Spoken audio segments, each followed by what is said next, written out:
Hi, my name is Jason Soares. Welcome to DaBestBulls. This is Sushi, and in this episode, we're gonna be talking about breeding. We're gonna be talking about how to match up your male and your female properly, how to pick a male, how to pick a female, how to pick a puppy. And also what we're gonna talk about is line breeding, the do's, the don'ts, how to make it really good and how not to make it really bad. On top of that, we're gonna be showing our build out, our state-of-the-art facility, the new drainage system and how that's working. And then a little added bonus, we're gonna be talking about puppy mush and different recipes that are gonna be for that 8-week plus old puppy to make sure they stay nice and healthy.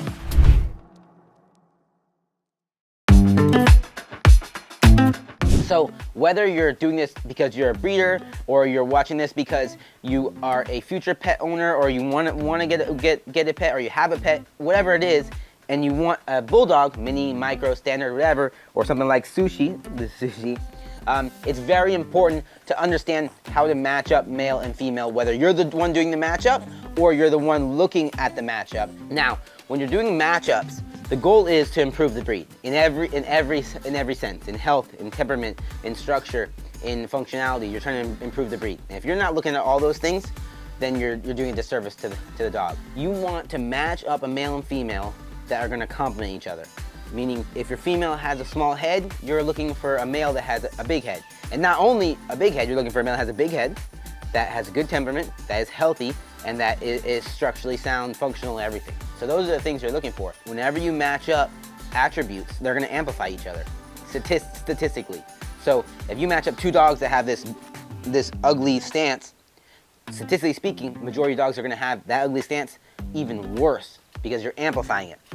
And the same thing, if you match up two dogs that have great heads, nice, you're gonna amplify that. You match up two dogs that have great temperaments and good health and functionality and structure, you're gonna amplify that. And then the better the pedigrees go, the more amplification you're gonna get, meaning, let's talk about Escobar. Escobar has great structure, good head.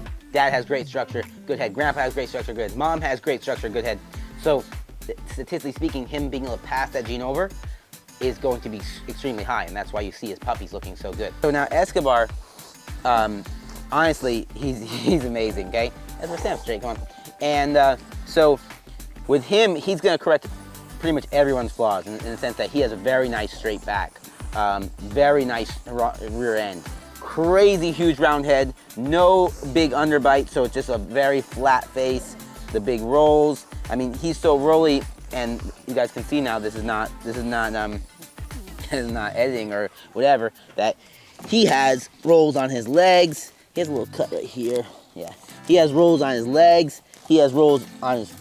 Look at this. He's as thick as me, like thick as my wrist, or thicker.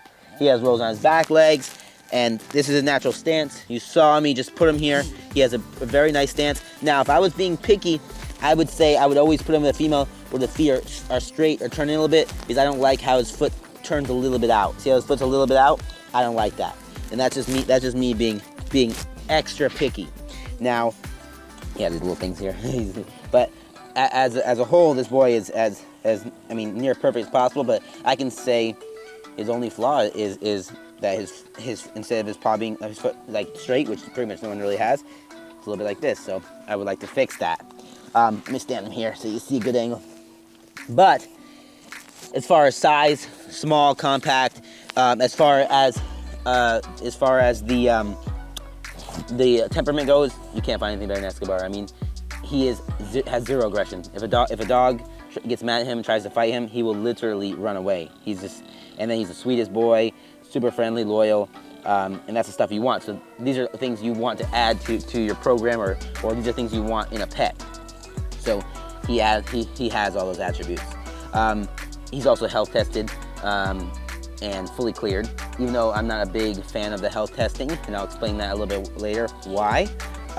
He is, and then, but more importantly than health testing, which health testing is a lot of BS, more importantly, he is just healthy. He's amazing. He runs, he jumps, he plays, he moves well. He's never been like, doesn't have any problems. You can see him walk, everything. He's a very strong, healthy dog. Right, boy? Hey, boy, I love you. I love you. Now, getting into health testing. I am a big hater on the health testing. I think it's in a way stupid. I think we should still do it because the health testing, they're testing 4 different things. and one of them actually carries weight. It's a kidney thing. So if they're double recessive on that, it's very bad. If they carry one recessive trait, they can pass it on. Still can be bad. So it is responsible to do the health testing, but it's so crazy. They're like, oh, is your dog health tested? It's like, Escobar's health tested, but he could be crazy unhealthy. Those health tests don't do anything as a whole for the dog. There's 100 plus other different problems that these bulldogs have. They can't move right. They can't breathe right. All those DNA tests aren't going to test for that. They're not going to test for is your dog nice, you know? The most important thing is you seeing this dog move, you seeing this dog breathe, you seeing this dog run around, you seeing the functionality behind it. And that's why I'm huge on knowing the program.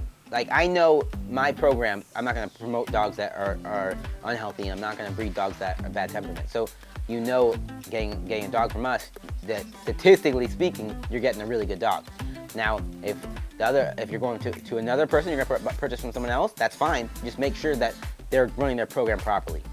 Escobar is about as good as they come. I know a lot of people, are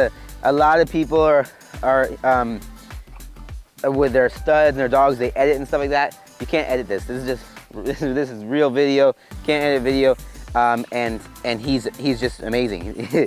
You can't fake how good he is. Another thing too that you want to watch out for when you're talking about studs, and if you're in the market of getting a stud, or you're in the market of just getting a pet, you want to make sure the dogs that you're looking at, the parents you're looking at, you're seeing videos, you're seeing multiple pictures. Lots of times on really good dogs, you only see a couple pictures of the dog, and they're usually edited or perfectly taken or whatever, and it's not the real look, you know?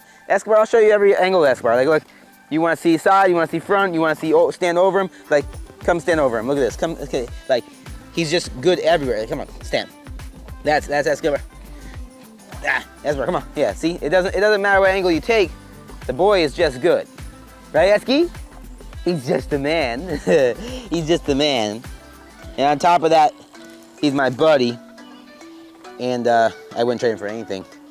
But yeah, that's a big thing you want to watch out for too. Is the faking of the look of the dog, either by editing or not showing something, and not even faking. Sometimes you won't see a certain angle. Like, I've seen dogs look amazing, and then I saw a video one time that someone took of them, and the dog, they showed the hind end. The dog was skinny, rear, high end, anything. It looked horrible. It looked like the dog should never be used to breed. It's going to produce very weak hind end dogs that they're going to have health problems, walking problems, back problems later. So those are things you want to watch out for. You want to watch how they move, everything. Come on, let's go. Let's go inside. Come on. Escobar's done. He wants to go inside. His only flaw is that he's thick and rolly, and during the hot summers, he doesn't like the sun. He likes being in AC, so he's under there, in AC. Esby, come on, let's go. Let's go in the AC, come on. Come on, let's go, come on, come on, come on. Hey, let's go, come on, come on, let's go. But my boy runs, super functional. He's amazing. I can't stress enough how good the boy is. And the same thing with the females. If your female has a long line of good structure, you're gonna see that come out in the puppies, and you're gonna have a statistically better consistency. So when you're matching up the bulldog pairs, you want to make sure they're complementing each other. So, and also you want to make sure that you have a good foundation female, good foundation male. Period. So I mean, Diva, crazy nice back. Okay, nice legs, nice bone, very strong back end.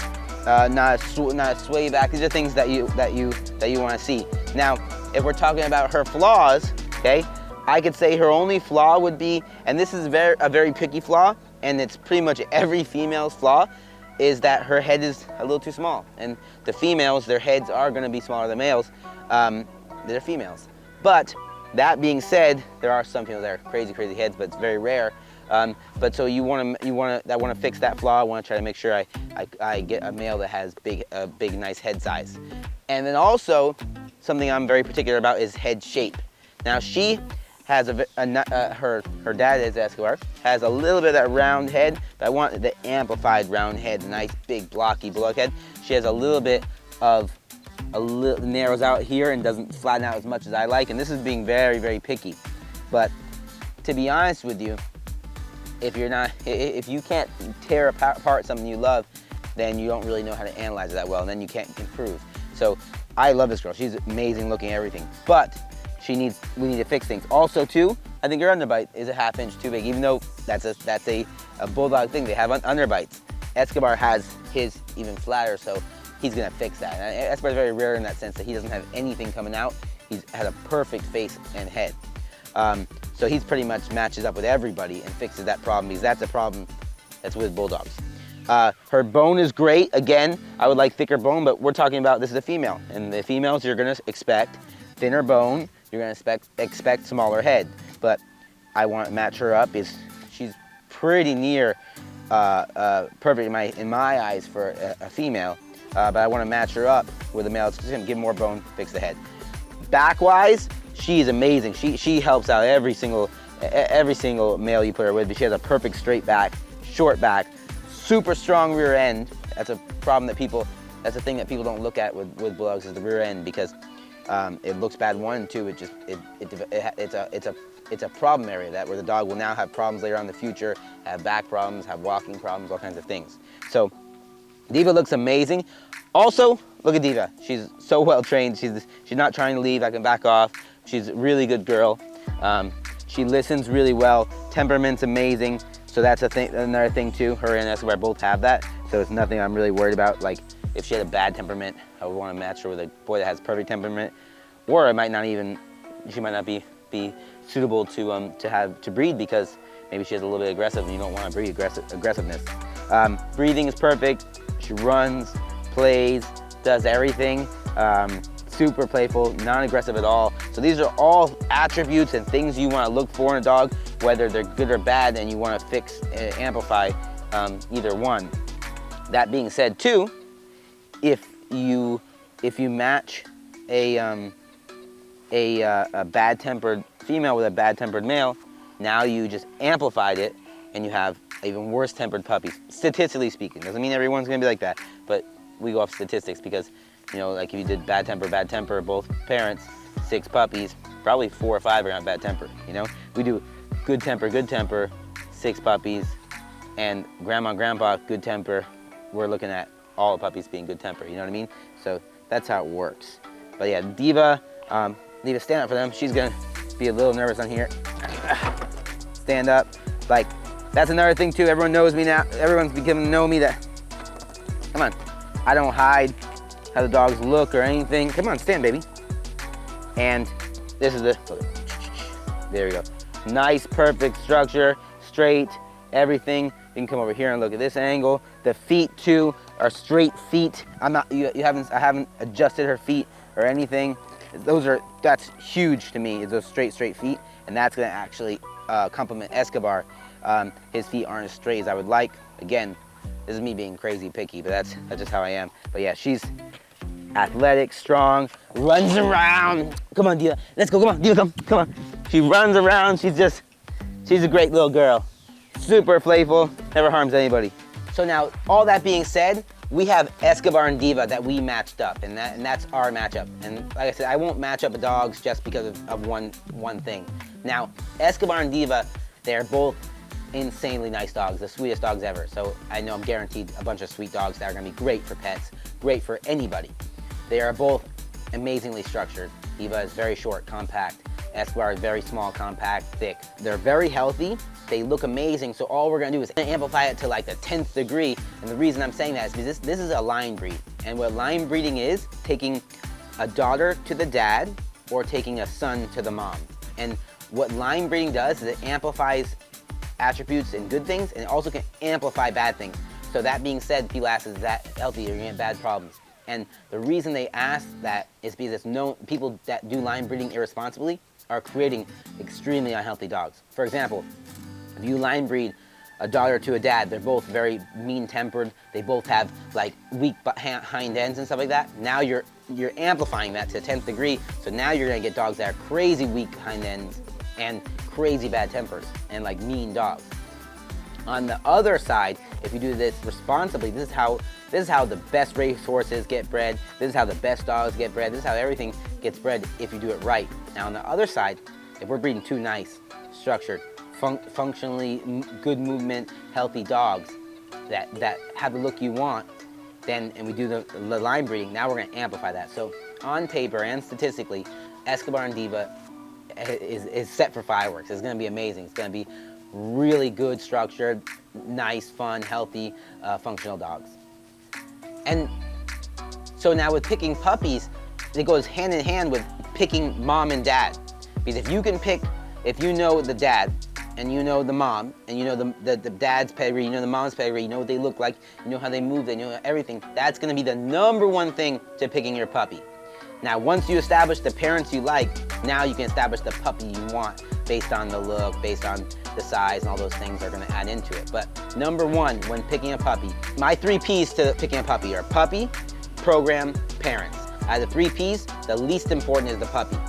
Because the program and the parents, those 2 things are very, very important, because that's most likely what the puppy's gonna grow up to be. Sometimes puppies can be an illusion. You see a very nice looking puppy, but they're gonna most likely grow up to look like the parents in the program. And if the parents in the program aren't good, then you're most likely not gonna get good. And I mean by the program is like, the program's everything, what the lineage looks like. The program is who runs the program, the ethics behind them, because that's gonna carry into the dog. It's very important to not get mesmerized and catch on to the illusion of just looking at the puppy, because the dad could be a crazy, weak-backed, unfunctional, bad breathing dog, and now you're just getting a puppy, and now at 18 weeks, now you're like, oh man, I messed up.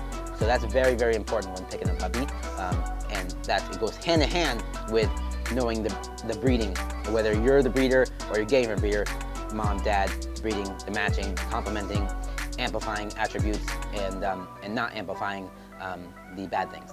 So this is an example of breeding properly and consistency. This is 2 different layers, 1 litter, 1 litter. We have, and this is 4 puppies, all consistently good. Now, why are they good? Because the parents, we're matching up the parents properly, the structures, the grandparents, the moms, and that's how you get consistency. Look at this boy, tiny, structured. Look at this girl, tiny, boned up. Look at this boy, it's boned up. Little girl, boned up. Escobar puppies, Fury puppies. So this is an example on when you're looking or you're matching, how to build properly and see the imperfections of the dogs and match them accordingly. And then on top of that, I mean, after you've done this for so long, guys, please, after you do this for so long, you're having dogs that don't really have much imperfections, and then you're getting puppies like this. And this is just straight consistency, ridiculous look.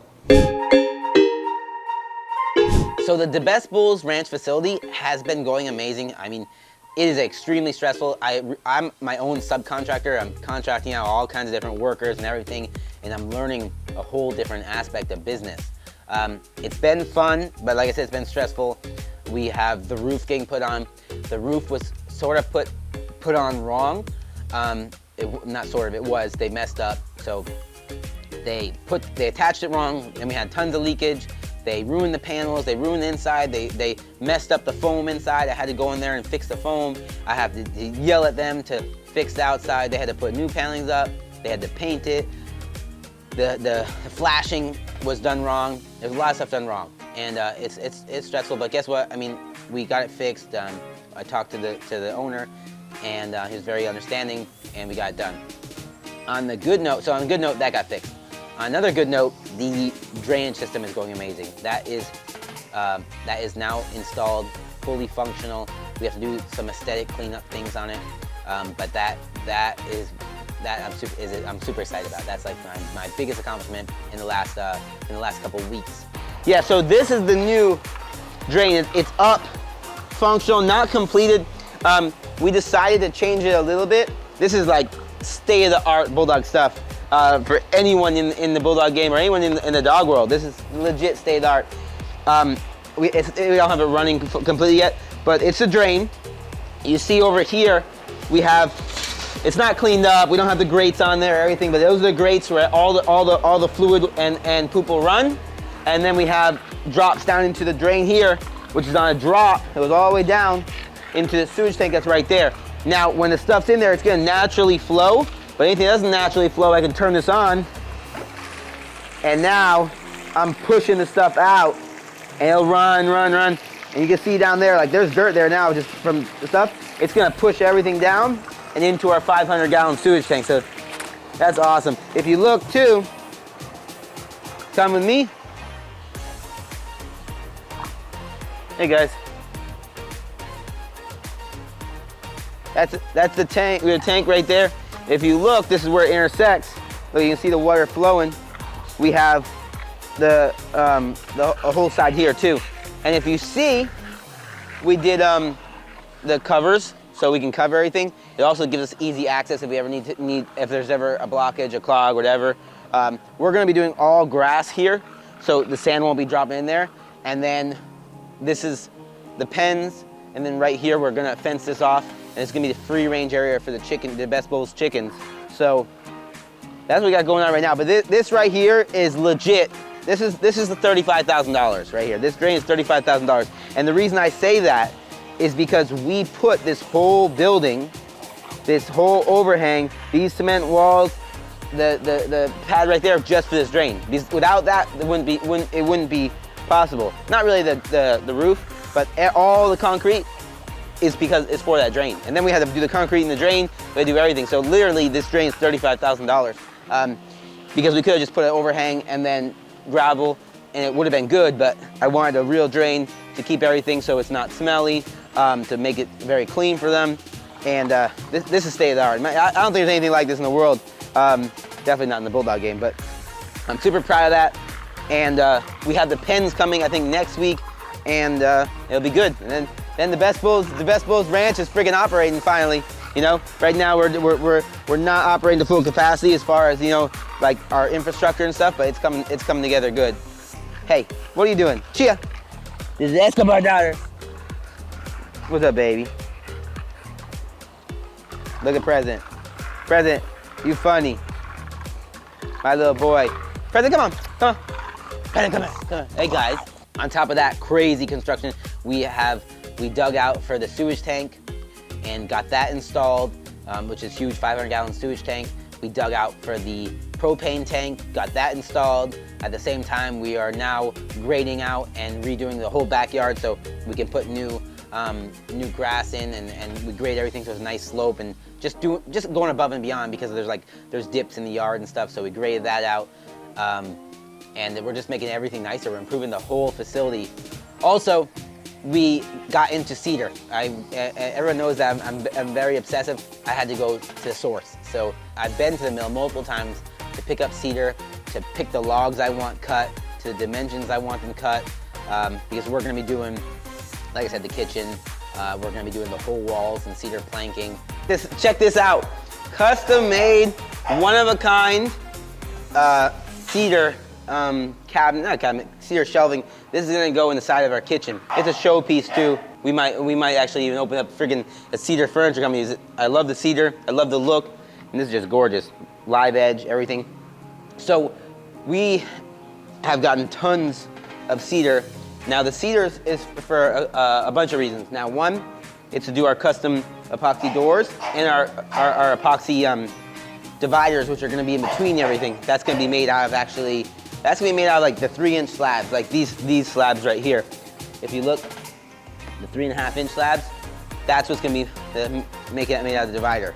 And then the doors are made out of 1-inch slabs, like these slabs, like the shelving is made out of. And then the walls, we're gonna be doing all cedar walls, plank walls. So we're gonna do plywood with insulation to make this place more insulated, strengthen up the building more. And then on top of that, we're going to, after we put the plywood, we're gonna put cedar down. This 1/2-inch cedar is gonna go everywhere on the walls. And on top of looking good, it's also gonna create a nice smell and just really take us to that next DaBestBulls level, you know?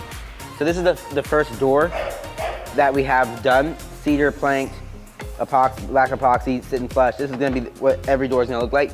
I think we actually might not even use this one because we have better ones, nicer ones coming from our new design, but we're gonna see. So the door, we have a solid back. This is not cedar, this is plywood, or pine. This is pine. Back here, because we had to fill in there, this is like more than 1 inch thick, the cedar is 1 inch. And then we also had to make it flat, so the dogs don't have anything to bite on and chew. And then we also stabilized and strengthened the front side. So that is the cedar door. First one, super excited to see the rest. So this is some of the lighting that we're gonna be using, all super high quality, really nice, 5000K, like, yeah, that's the light. Lights. This is for under the overhang. We have the strip lighting, all LEDs, by the way. That's gonna go around the walkway of the outside. And then we have these huge 17,400 lumens. So like crazy lighting. If you see now too, I mean, the work never stops. We have, we're doing the AC right now. We got the second AC. If you look up, the second air handler is being done and putting installed, because we have the other one down there. Just gonna make it so the place stays cold, and obviously, like I always talk about, it's a backup. So we have the 17,400 lumen lamps that'll be outside. This whole place is gonna be lit up like a Christmas tree. And then on top of that, we have paint coming. That's not done, but we're gonna have the DaBestBulls facility painted, the chicken coop painted to match, and then eventually the house to paint to match. So that's coming next. But construction has been crazy. You have the AC going in. The generator now is about to be finally hooked up and installed. So we're making crazy fast progress as far as to see where we started and where we've come, and how pretty much every single day we have someone here working. You know, we have you have one crew or multiple crews out here working. So the contractor life or the subcontractor life is hard, and if you ever are building your own house or building your own facility like we are, you'll see what I'm talking about.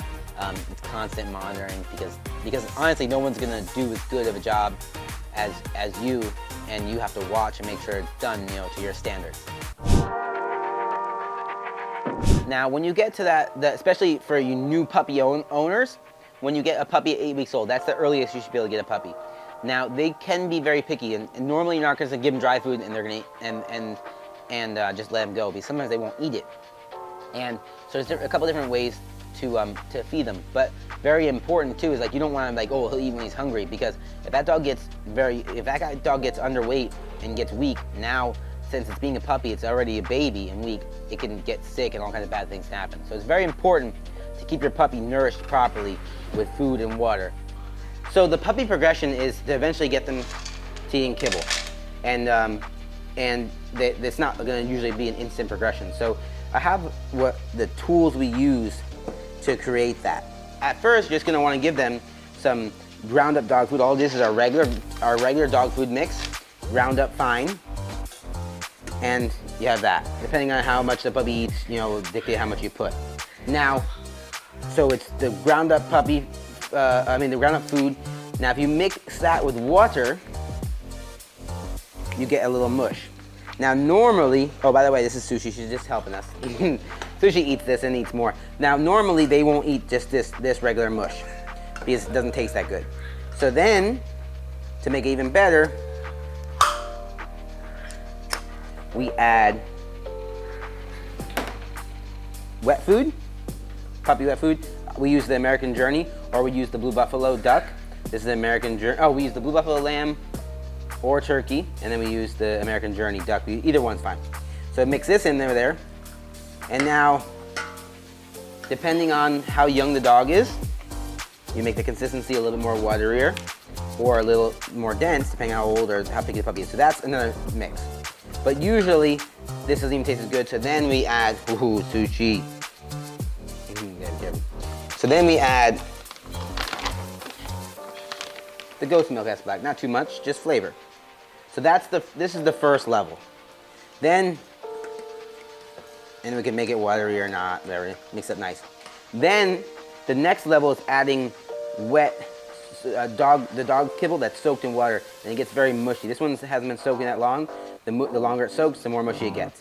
So we add that in there. And then they'll eat that. And then, the next progression is this mix with regular hard pieces mixed in there until they start eating that. And then the progression is we do less goat's milk, more ground up dog food, more wet food, and then that's the progression. So she's hungry now. She just ate. She's a fat girl. But that's the progression. So the progression is to eventually get them doing this. So the progression is used with certain tools, which is ground up dog food, wet food, and goat's milk Esquilac, and water. And then we use tricks like we take the dog food and soak it in water. The longer you soak it, the mushier it gets. It takes a while. This has only been soaking for about 25, 30 minutes, and there's some pieces that are still pretty hard. And then so you soak it for a little bit hour, they get real soft. And then you start giving them just this wet food, just the mushed up, just the wet food mixed with this and powder, and then they will start eating that. And then the last progression is hard food, wet food, and goat's milk less black powder. And then at the very end, it's just hard food, wet food, and then hard food. So depending on how picky your dog is or how hungry, like how big of an eater it is, will depend on how fast that progression goes. But that's how we mold them into it. We want to keep them eating. But the goat's milk less black powder is the trick to get them to eat, really. The goat's milk less black powder and the wet food mixed with ground up hard food or the wet hard food is the trick to get them to eat. Thank you for watching DaBestBulls episode 7. Make sure you stay tuned for our next episode. We're gonna be going over my backstory, everything that led into the bulldogs, that molded me to be able to be good at these bulldogs and be able to be a good, responsible breeder. On top of that, we're gonna be going over all kinds of informational things to help you, either as a pet owner, a breeder, or both, as just a person that loves bulldogs, to help inform you about them. Make sure, if you have any questions, if you have any suggestions, if you have anything you want me to make an episode on, to make sure you write me, DaBestBulls@gmail.com, or you comment down below. You comment on our TikTok, which is DaBestBulls, or Instagram, DaBestBulls Ranch. Any of those you can reach me at anytime you want. Once again, I really appreciate the support. Thank you so much, and I hope you have a great day.